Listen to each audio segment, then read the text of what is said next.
আৰু ময়ো যেহেতু দেৰগাঁৱত আছো তাৰ সুবিধা লৈ আমি কেবিনেট বৈঠকখন অনুষ্ঠিত কৰিছো গতিকে গোলাঘাট জিলাৰ বিষয়ে আজি আমি ইয়াতে একো আলোচনা নকৰো গোলাঘাটত যেতিয়া কেবিনেট পাতিম সেই সময়ত আমি গোলাঘাট জিলাৰ বিষয়ে আলোচনা কৰিম আজি আমাৰ কেবিনেটত কেইটামান গুৰুত্বপূৰ্ণ সিদ্ধান্ত লোৱা হৈছে আপোনালোকে জানে যে অসমত এতিয়া বহুখিনি উদ্যোগ আহিছে প্ৰাইভেট বিজনেছ আহিছে তেওঁলোকে চৰকাৰৰ পৰা পিএছও বিচাৰি থাকে যে আমাক প্ৰাইভেট সিকিউৰিটি আমাক পিএছও দিব লাগে বহুত ক্ষেত্ৰত আন বিষয়াসকলে বা আন ব্যক্তিসকলেও পিএছও বিচাৰে এতিয়া চৰকাৰে এটা আজি সিদ্ধান্ত লৈছে যে কোনোবা ব্যক্তিৰ যদি থ্ৰেট পাৰসেপশন থাকে তেওঁ আমাক পিএছওৰ বাবে আবেদন কৰিব পাৰিব কিন্তু পিএছও জনৰ সম্পূৰ্ণ দৰমহা সেই ব্যক্তিজনে দিব লাগিব অৰ্থাৎ ধৰক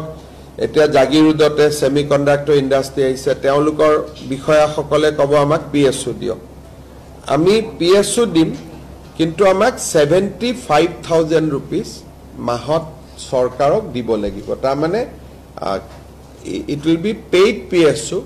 কিন্তু পেইড পিএছও হলেও সকলোৱে নাপায় যাৰ থ্ৰেট আছে ভাবুকি আছে জীৱনৰ প্ৰতি তেওঁলোকেহে পাব দ্বিতীয়তে আজি আমাৰ কেবিনেটত আমি আপোনালোকে জানে যে আমাৰ সুবুৰীয়া ৰাজ্য মেঘালয়ত বহুত বিলাক কনসাৰ্ট হৈ আছে কেইদিনমান আগতে আহমেদাবাদত কনসাৰ্ট হৈছিল কোল প্লে বুলি প্ৰায় জিএসটি হোটেলত থকা এই সকলো মিলি গুজৰাটে প্ৰায় এটা কনসাৰ্টতে 600 কোটি টকা উপাৰ্জন কৰা বুলি বাতৰি কাকতত এটা ইম্প্যাক্ট এনালাইসিস ওলাইছিল আজি অসমৰ কনসাৰ্ট ইকনমিৰ ওপৰত আমি বাজেটত কৈছিলো তাৰ আজি আমি পলিচিটো ইয়াত এপ্ৰুভ কৰিছো আৰু আমাৰ নামটো লেপন ডিসেম্বৰ মাহত গুৱাহাটীত আমি এটা ডাঙৰ কনসাৰ্ট এটা অনুষ্ঠিত হ'ব কনসাৰ্ট ইকনমিৰ আধাৰত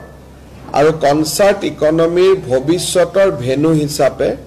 গুৱাহাটী ডিব্ৰুগড় আৰু যোৰহাটক আমি আজি কেবিনেটত অনুমোদন দিয়া হৈছে অৰ্থাৎ যি কোম্পানী কনসাৰ্ট অসমত অনুষ্ঠিত কৰিব আহিব তেওঁলোকক আমি তিনিটা স্থানত কনসাৰ্ট অনুষ্ঠিত কৰিবৰ বাবে আমি ইনস্পায়াৰ কৰিম এটা হল গুৱাহাটী এটা ডিব্ৰুগড় এটা যোৰহাট গুৱাহাটীত ইতিমধ্যে ডিসেম্বৰ মাহত এটা ডাঙৰ কনসাৰ্ট আহিব আমি ভাবু যে মেঘালয়ৰ লগত আমি এটা সুস্থ প্ৰতিযোগিতা এটা কৰিব পাৰিম নহলে গোটেই কনসাৰ্ট ইকনমিটোত অসম সম্পূৰ্ণৰূপে ইমান দিনে বাদ পৰি আছিল আজি আমাৰ কেবিনেটত এটা সিদ্ধান্ত লোৱা হৈছে যে আমাৰ চাহ বাগানৰ শ্ৰমিকসকলৰ যিটো মজুৰি 250 টকা প্ৰতি দিনত হ'ব লাগে কিন্তু এটিসিএল অসম চাহ বাগিচাৰ গাৰ্ডেন সমূহক আমি 220 টকা দি আছিল 1 অক্টোবৰৰ পৰা আমি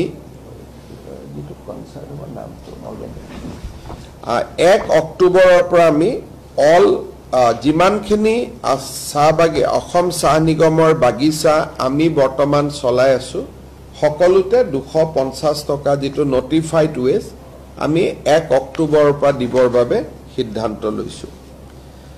নুমলীগড় ৰিফাইনাৰীত আপোনালোকে জানে যে আমাৰ 26% অংশীদাৰিত্ব আছে নুমলীগড় ৰিফাইনাৰীত বিভিন্ন বিকাশ আৰু উন্নয়নৰ কাম চলি আছে নুমলীগড় ৰিফাইনাৰীত আমাৰ শেয়াৰ অফ ইনভেষ্টমেন্ট এটো লাষ্ট এণ্ড ফাইনেল কল বুলি কোৱা হয় 205 কোটি টকা ৰাজ্য চৰকাৰে দিবৰ বাবে সিদ্ধান্ত গ্ৰহণ কৰিছে আজি আমাৰ কেবিনেটত অসমত সোলাৰ পাৱাৰ জেনাৰেশনৰ যিখন প্ৰমোশন পলিচি সেই প্ৰমোশন পলিচিখনো আজি কেবিনেটে এপ্ৰুভ কৰিছে আপোনালোকে জানে এটা 1985 চনতে কাজিৰঙাৰ ষষ্ঠ যেটো আমি ইয়াক কব গলে এডিশন বুলি কওঁ যেটো 6th এডিশন 1985 চনতে তাৰ খসৰা প্ৰকাশ কৰা হৈছিল আজিলৈকে তাক চূড়ান্ত ৰূপ দিয়া হোৱা নাছিল আজি আমাৰ কেবিনেটে কাজিৰঙাৰ 6th এডিশ্যনটো আমি চূড়ান্ত ৰূপ দিওঁ যেতিয়া কাজিৰঙাত আমি 6th এডিশ্যনৰ ফাইনেল নটিফিকেশ্যন আজি আমি এপ্ৰুভ কৰিছোঁ ইয়াৰ টোটেল হেক্টৰ হ'ব 47,291 হেক্টৰ কাজিৰঙাৰ 6th এডিশ্যন আজি কেবিনেটে ফাইনেলি নটিফাই কৰিছে ইমান দিন এইটো এটা প্ৰিলিমিনাৰী নটিফিকেশ্যনৰ ওপৰত আছিলে আজিৰ পৰা এইটো চূড়ান্ত হ'ল আৰু চূড়ান্ত বাউণ্ডাৰীটো আমি 47,291 হেক্টৰত আমি চূড়ান্ত কৰিছোঁ এই চূড়ান্ত কৰোঁতে আমি ৰাইজৰ কেইবাটাও সমস্যা আজি সমাধান কৰিছোঁ বিশ্বনাথ চাৰিআলি জিলাৰ গোপালজাৰণী গনাইটাপু জাব্ৰে থুটে চাপৰি বালিগাঁও বিশ্বনাথ ঘাট উমাতামনি এই গোটেইকেইটা অঞ্চলক আমি কাজিৰঙাৰ ষষ্ঠ অনুসূচীৰ বাহিৰত ৰাখিছোঁ উইদাউট ৰিডিউচিং দ্য এৰিয়া যেতিয়া প্ৰিলিমিনাৰী নটিফিকেশ্যন আছিলে তেতিয়া 41,000 হেক্টৰ আছিলে আজি আমি হেক্টৰ 47,000 কৰিলোঁ বঢ়ালোঁ কিন্তু ৰাইজে ইমান দিনে ভোগী থকা সমস্যা গোপালজাৰণী গনাইটাপু জব্ৰে থুটে চাপৰি বালিগাঁও বিশ্বনাথ ঘাট আৰু উমাতামনিক আমি ষষ্ঠ অনুসূচীৰ পৰা আমি বাহিৰত ৰাখিলোঁ ঠিক তেনেধৰণে আমাৰ কলিয়াবৰৰ হাতীমুৰা শিলঘাট আদি যি অঞ্চলত ইমান দিন তেওঁলোকৰো এটা অনিশ্চয়তাত আছিলে তেওঁলোকো এতিয়া ষষ্ঠ অনুচ্ছেদত নাথাকে 6th এডিশ্যনত নাথাকে কিন্তু total hectare of land in 6th edition এইটো 6,000 হেক্টৰ প্ৰিলিমিনাৰী নটিফিকেশ্যনতকৈ বাঢ়িছে কাৰণ ব্ৰহ্মপুত্ৰৰ মাজত তেনেকুৱা নতুন নতুন এৰিয়া ক্ৰিয়েট হৈছিলে গোটেইখিনি আমি ষষ্ঠ অনুচ্ছেদত আমি দিলোঁ কিন্তু ৰাইজৰ গাখীৰ খাটি শিলঘাট হাতীমুৰা এই গোটেই ৰাইজৰ এটা সমস্যা আজি বিডুবি এই গোটেইবিলাক ৰাইজৰ সমস্যাও আজি সমাধান হ'ল আজি আমাৰ কেবিনেটে লাচিত বৰফুকন একাডেমি অৰ্থাৎ দেৰগাঁৱৰ পুলিচ একাডেমিৰ ফেজ 2 য'ত নেকি ৰেচিডেন্সিয়েল কোৱাৰ্টাৰসমূহ হ'ব ট্ৰেইনিংসকলৰ ৰেচিডেন্সিয়েল কোৱাৰ্টাৰ আৰু কলনীত থকা মানুহসকলৰ ৰেচিডেন্সিয়েল কোৱাৰ্টাৰ হ'ব 102 যিটো আমাৰ সেৱা আমি দেৰগাঁৱত কৰিম তাৰ বিল্ডিং নিৰ্মাণ এই গোটেইবিলাকক লৈ আজি কেবিনেটে 229 কোটি টকা অনুমোদন কৰিছে দেৰগাঁৱৰ পুলিচ একাডেমিৰ সেকেন্ড ফেজ অফ ডেভেলপমেন্টৰ কাৰণে 229 কোটি টকা আজি আমাৰ কেবিনেটে ডিব্ৰুগড়ত অসম বিধানসভা নিৰ্মাণ কৰিবৰ বাবে য'ত নেকি MLA হোষ্টেল থাকিব বিধানসভা থাকিব 1000 মানুহ বহিব পৰা এটা ডাঙৰ অডিটৰিয়াম থাকিব এই গোটেইবিলাক লৈ আজি ডিব্ৰুগড়ত আমাৰ নতুনকৈ বিধানসভাৰ ভৱন নিৰ্মাণৰ বাবে কেবিনেটে 284 কোটি টকা অনুমোদন জনাইছে ডিব্ৰুগড়ৰ বাবে আৰু এটা সুখবৰ ডিব্ৰুগড়ত যিখন খনিকৰ ষ্টেডিয়াম আছিলে তাক ইনিচিয়েলি 5,000 মানুহে বহি চাব পৰা এখন ষ্টেডিয়াম নিৰ্মাণৰ কল্পনা কৰা হৈছিল মই তাত কেইবাবাৰো গৈছিলোঁ আৰু যাওঁতে আমি সিদ্ধান্ত লৈছিলোঁ যে অসমৰ সৰ্ববৃহৎ ষ্টেডিয়ামখন আমি ডিব্ৰুগড়ত বনাম আজি কেবিনেটে 209 কোটি টকা অনুমোদন কৰিছে 35,000 মানুহে খনিকৰ ষ্টেডিয়ামত একেলগে বহি খেল চাব পাৰিব আৰু গুৱাহাটীৰ সৰুসজাই ষ্টেডিয়ামতকৈ এইখন 10,000 সিটিং কেপাচিটিত বেছি হ'ব অসমৰ আটাইতকৈ ডাঙৰ ষ্টেডিয়ামখন ডিব্ৰুগড়ৰ বাবে এতিয়া নিৰ্মাণ হ'ব খনিকৰত য'ত 5,000 মানুহ বহিব পৰা কল্পনা আছিল আজি কেবিনেটে 35,000 মানুহ বহিব পৰা প্ৰজেক্ট এটা অনুমোদন কৰিছে 209 কোটি টকা এক্সট্ৰা আমি ইয়াত ব্যয় কৰিম আৰু ইভেন্টুৱেলি এইখনে ডিব্ৰুগড়ৰ খনিকৰ ষ্টেডিয়ামখনে অসমৰ আটাইতকৈ ডাঙৰ ষ্টেডিয়ামলৈ ৰূপান্তৰ হ'ব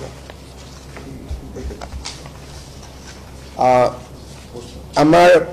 ডিসেম্বৰ 8 ডিসেম্বৰ তাৰিখে আজি আমি যেটো কনসাৰ্ট ইকনমিৰ কথা কলো বিশেষকৈ ইয়ং জেনাৰেশনে খুব ভাল পাব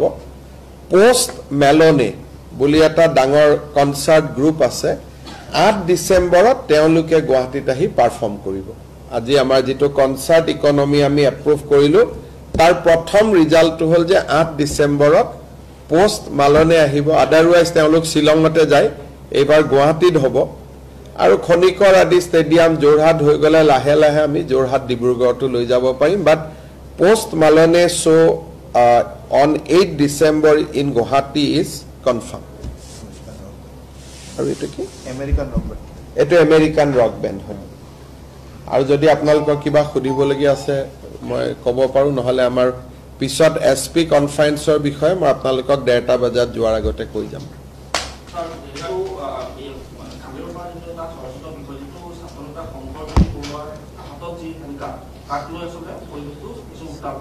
সব কথাটো এনেকুৱা তেখেতৰ বিৰুদ্ধে 307 ধৰা যেটো পুৰণা আইপিসি এটো এটা attempt to murder case register হৈছিল attempt to murder case register হলে তেওঁলোকৰ তেনেকুৱা আসামিক মাৰ্ডাৰ কেস বা অ্যাটেম্পট টু মাৰ্ডাৰ কেসৰ আসামিক হ্যান্ডকাফ লগোৱাটো পুলিচৰ দায়িত্ব পুলিচে লগাব লাগে কিন্তু শংকৰজ্যোতি বৰুৱাৰ যেটো প্ৰতিষ্ঠা বা তেখেত এগৰাকী ছাত্ৰ নেতা আছিল আৰু স্বাভাৱিকভাৱে তেওঁ কতো পলাই আদি যোৱাৰ সম্ভাৱনা নাথাকে সেইকাৰণে মই নিজে এসপি ডিব্ৰুগড়ক ফোন কৰি কৈছো যে তেখেতক আপোনালোকে যাতে হ্যান্ডকাফ নলগায় কিন্তু অ্যাটেম্পট টু মাৰ্ডাৰ কেসৰ আসামি হলে হ্যান্ডকাফ লগালে আইনমতে কোনো তাত ভুল নহয় কিন্তু তেখেতৰ প্ৰতিষ্ঠাৰ প্ৰতি লক্ষ্য ৰাখি মই নিজে ইন্টাৰফেয়াৰ কৰিছো আৰু মই নিজে কৈছো যে এবিলাক নকৰিব আৰু কোৰ্টৰ পৰা যোৱাৰ সময়ত তেওঁ হ্যান্ডকাফ লগোৱা নাই এগৰাকী মহিলাই অসমীয়া লোকক লৈ পেলাই মন্তব্য কৰা দেখিবলৈ পোৱা গৈছে ফ্ৰী মেক হাতা এনেকুৱা এতিয়া মই নাজানো মই খুদিলে চাই লম কিন্তু কোনোবা এগৰাকী কৰবাত মহিলাই কিবা কলে আৰু অসমীয়াত এনেকুৱা হৈ যাব নেকি आप लोग क्यों ये सब में पढ़ते हो कांग्रेस नेता उधर नेता आज इतना कैबिनेट का बात बोला वही पब्लिश करिए ना अरे भाई मैं मल्लिकार्जुन खड़गे कुछ बोला है उनका रिप्लाई देने के लिए दिल्ली में हमारा स्पोक्स पर्सन लोग है ना तो मैं तो आउट ऑफ टर्न नहीं बोलता हूँ ना मैं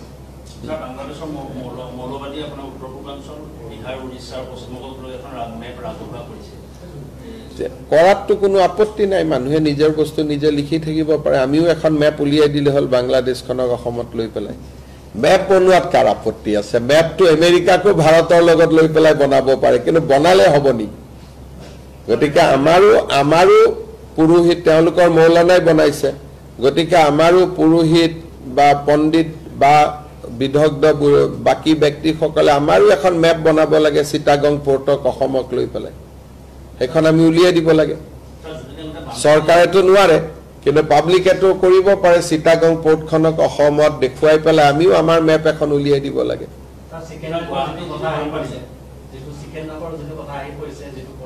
তেওঁলোকৰ দুটা চিকেন নেক আছে আমাৰ ভাৰতৰ এটা চিকেন নেক আছে আৰু বাংলাদেশৰ দুটা চিকেন নেক আছে গতিকে আমাৰ এটা চিকেন নেকক বাংলাদেশে হামলা দিলে আমিতো দুটা চিকেন নেকক হামলা দিম আমাৰ যেটো চিকেন নেক আছে মেঘালয় দি চিটাগং পোৰ্টত হেতু চিকেন নেক আমাৰ চিকেন নেকত কৈ সৰু ৰিং এটা দলিয়ালে পাই যায় সেইকাৰণে এইবিলাক কোৱা কথা আমিও আমাৰ চিকেন নেকটোৰ কথা কৈ থাকো যাতে বিভিন্ন টানেল আদি বিভিন্ন আঁচনি ভাৰত চৰকাৰৰ পৰা আমি পাব পাৰো কিন্তু চিকেন নেকত হাত দিবৰ কাৰণে ইণ্ডিয়া এখন কিমান শক্তিশালী ৰাষ্ট্ৰ তাতো আপোনালোকে আন্দাজ অপাৰেশন সিন্দুৰতে পাইছে বাকিটো মই নিউক্লিয়াৰ আদিলৈকে যাবই খোজা নাই বাংলাদেশে মিনিমাম 14 বাৰ মান জনম লব লাগিব যে ভাৰতৰ কিবা হাত দিয়াৰ কাৰণে গতিকে বাংলাদেশক ইমান গুৰুত্ব দিয়া কথা নাই ইটস এ স্মল কান্ট্ৰি আৰু ভাৰতৰ লগত তাৰ তুলনা নহয় सर असम में 70 से ज्यादा पाकिस्तानी समर्थक पुलिस ने पकड़ा हो गया सब मैं डेली ट्वीट में दे ही देता हूँ ना अब मेरा जो भी अरेस्ट होता है मैं तो ट्वीट में डाल ही देता हूँ सरकार का आगे क्या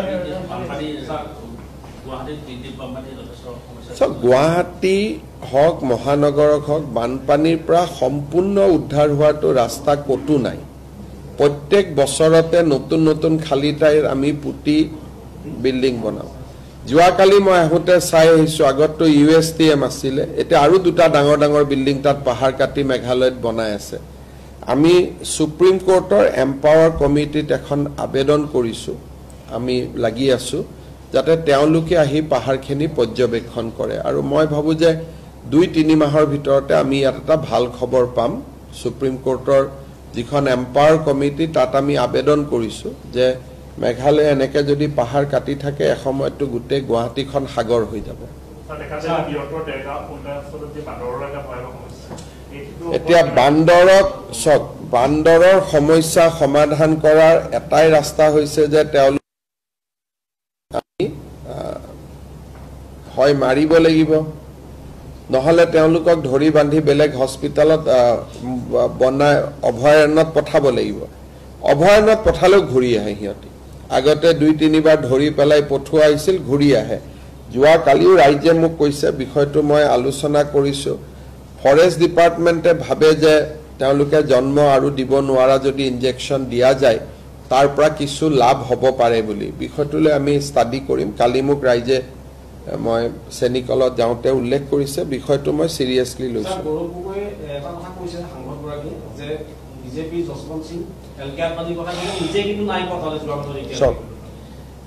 যশৱন্ত সিং নৰেন্দ্ৰ মোদী আদৱানী তেওঁলোকে ৰাইজক দেখাই পেলাই গৈছে চৰকাৰী দায়িত্বত গৈছে গতিকে এই কথাবিলাক ইমান এজন senior MP deputy leader of A party মণিপুৰৰ বিষয়ে ইমান সংসদত কয় তেওঁ যদি আপেল আৰু কমলাৰ পাৰ্থক্য বুজি নাপায় অহাকালি যদি ভাৰত পাকিস্তানৰ কিবা আলোচনা হয় তেলে পাকিস্তানৰ প্ৰধানমন্ত্ৰীটো ভাৰতত আহিব ভাৰতৰ প্ৰধানমন্ত্ৰীও পাকিস্তানত যাব কিন্তু ভাৰতৰ প্ৰধানমন্ত্ৰীজন যেতিয়া পাকিস্তানত যায় তেওঁৰ লগত ৰৰ মানুহ থাকে বৈদেশিক পৰিক্ৰমা বিভাগৰ মানুহ থাকে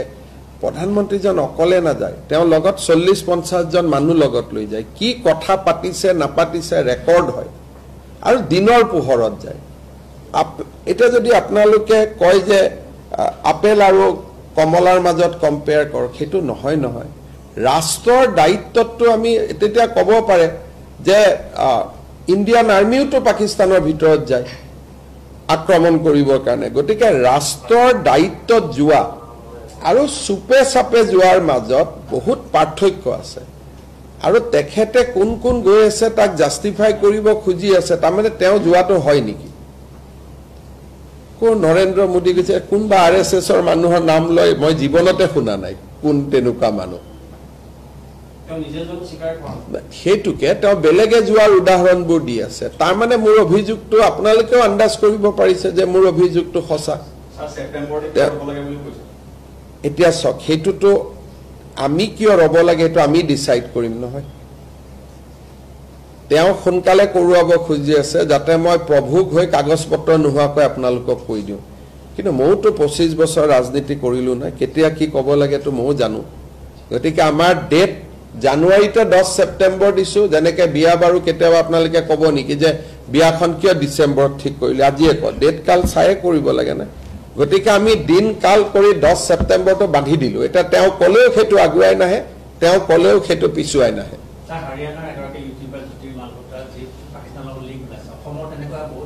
মই ভাবো যে জ্যোতি মালহোত্ৰাতকৈ আমাৰ কেছটো বেছি সিৰিয়াস জ্যোতি মালহোত্ৰাৰ কেছটো এটা ইউটিউবাৰ ডেকা ছোৱালী এজনী তাই গ'ল জাসুস হল বেলেগ কথা কিন্তু সংসদ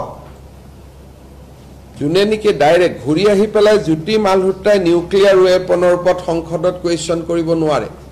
জ্যোতি মালহোত্ৰাই ৰাফেলৰ ওপৰত কুৱেশ্যন কৰিব নোৱাৰে কিন্তু আমাৰ জনাই সংসদত নিউক্লিয়াৰ ৱেপন কোট আছে ৰাফেল কোট আছে কোষ্ট গাৰ্ডে কোট কি ৰাখিছে গতিকে আমাৰ জনৰ লগত জ্যোতি মালহোত্ৰা যদি 10 এখেত 100 বাকি ইউটিউবাৰ বিলাক আপুনি যেটো কৈছে মই বুজিছো আৰু আমি সদায় এৰেষ্ট কৰি আছো কোনবা যদি পাকিস্তানত যোৱা নাম আছে মোক দি দিব জ্যোতি মালহোত্ৰাটো এতিয়া পাকিস্তানত তেওঁ লৰা অসমৰ্থিত বাতৰি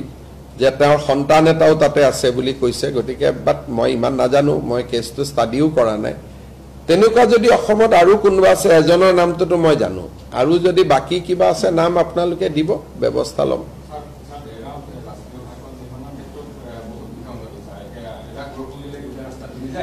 এই কথাটোতো বহুত দিন আগতে আলোচনা হৈছিল যে টাউনৰ মাজেদি এইবোৰ কাৰণে যাব নালাগে টাউনৰ বাহিৰেদি হাইৱেটো যাব লাগে এই কথাবিলাকতো তেতিয়াই বহুত আলোচনা হৈছিল ইয়াতে বহি পেলাই এতিয়া চাওক তেতিয়া হাইৱেৰ মানুহ যেতিয়া আমি একেলগে বহিছিলোঁ তেতিয়া হাইৱেৰ মানুহে এই কথাবিলাকে কৈ আছিলে যে ভিতৰ দিলে গ'লে কি হ'ব বাহিৰ দি গ'লে কি হ'ব এতিয়া এই কথাবিলাক তেতিয়াও আমি আলোচনা কৰিছোঁ কিন্তু এটা দেৰগাঁও ৰাইজৰে দাবী আছিল যে যেনেকৈ আছিল তেনেকেই বনোৱা যাওক যিহেতু বনিলে এটা পানীৰ ঘটনাটো নিৰ্মাণত খেলি মেলি কেনেকুৱা ধৰণৰ কিবা যদি বস্তু কম কৰি লগাইছে শিল বালি কম কৰি লগাইছিল কিবা লগাইছিল যদি কোনোবা ইঞ্জিনিয়াৰে মোক চাই পেলাই দিব পাৰে তেতিয়া মই ভাৰত চৰকাৰৰ লগত টেক আপ কৰিম সেইকাৰণে আপোনালোকে যদি চাই এতিয়া মঙলদৈ আমি টাউনৰ বাহিৰদি বাইপাছ বনাইছোঁ নগাঁও টাউনৰ বাহিৰদি বাইপাছ বনাইছোঁ যোৰহাট টাউনৰ বাহিৰদি বাইপাছ বনাইছোঁ দেৰগাঁৱে এখন চহৰ য'ত টাউনৰ মাজেদি আমি হাইৱেটো বনাইছোঁ গতিকে বাকী সকলো জেগাতে হাইৱেটো ব্যতিক্ৰম এতিয়া তেজপুৰত আমি বনাব খুজিছোঁ বাহিৰদি নগাঁৱত বাহিৰদি যোৰহাটত বাহিৰদি ডিব্ৰুগড়ত বাহিৰদি সৰু ঢেকিয়াজুলিও টাউনৰ বাহিৰদি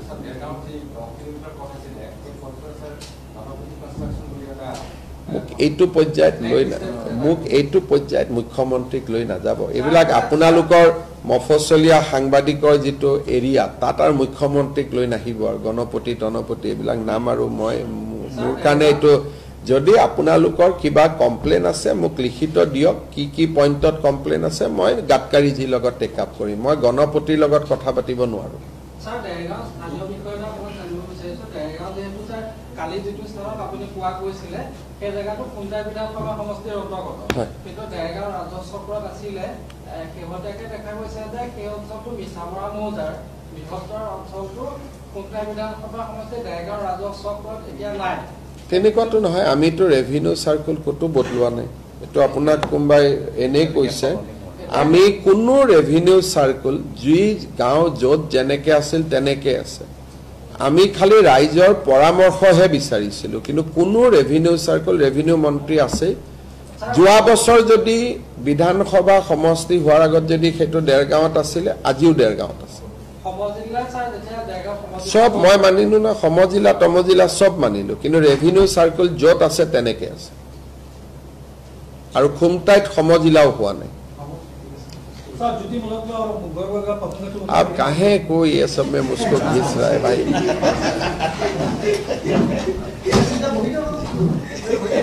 आप